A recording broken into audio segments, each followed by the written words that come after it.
రాష్ట్రంలో కాంగ్రెస్కు త్రిముఖ పోటీ లేదని 12 నుండి 14 పార్లమెంటు స్థానాలను కాంగ్రెస్ పార్టీ కైవసం చేసుకోబోతుందన్న విశ్వాసం తనకుందని మంత్రి దామోదర రాజనరసింహ అన్నారు. పార్లమెంటు ఎన్నికల్లో భాగంగా సంగారెడ్డి జిల్లా జోగిపేట మార్కెట్ యార్డ్లో రాష్ట్ర వైద్య ఆరోగ్య శాఖ మంత్రి దామోదర రాజనరసింహ తన కుమార్తె త్రిషతో కలిసి ఓటు హక్కును వినియోగించుకున్నారు. జుహీరాబాద్ పార్లమెంటు స్థానం కాంగ్రెస్దేనని ధీమా వ్యక్తం చేసిన మంత్రి దామోదర్ అభ్యర్థి సురేష్ షెట్కార్ భారీ మెజార్టీతో గెలిపించబోతున్నామని అన్నారు. తెలంగాణలో జరుగుతున్న పార్లమెంట్ ఎన్నికల్లో హైదరాబాద్ పోటీస్తున్న కాంగ్రెస్ అభ్యర్థులు సంపూర్ణంగా విశ్వాసం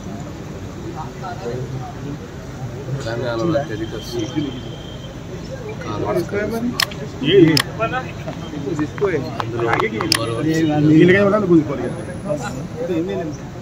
మారుతున్న రాజకీయ పరిణామాలు, ప్రజల్లో వస్తున్న మార్పులు చైతన్యం సంకేతం. కేంద్రంలో కూడా మార్పు రాబోతున్నది. 10 ఏళ్ల తర్వాత మళ్ళీ ఇండియా ప్రభుత్వాన్ని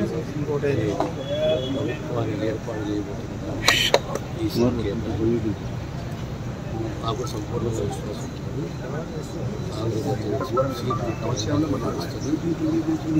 దేశంలో ఇండియా ప్రభుత్వం సార్ రాష్ట్రంలో ఎన్ని వస్తుంది సార్ కాంగ్రెస్ పార్టీ? 12 నుంచి 14 సీట్లు. ఇక్కడ ఆందోళన నియోజకవర్గంలో మెజార్టీ ఏ పార్టీతో పోటీ ఉంటుంది? ప్రధానంగా 3 ముఖ పోటీ కూడా కాంగ్రెస్ పోటీ లేదు. తర్వాత సెకండ్ థర్డ్ అనేది వాళ్ళు నిర్ణయం చేసుకోవాలి.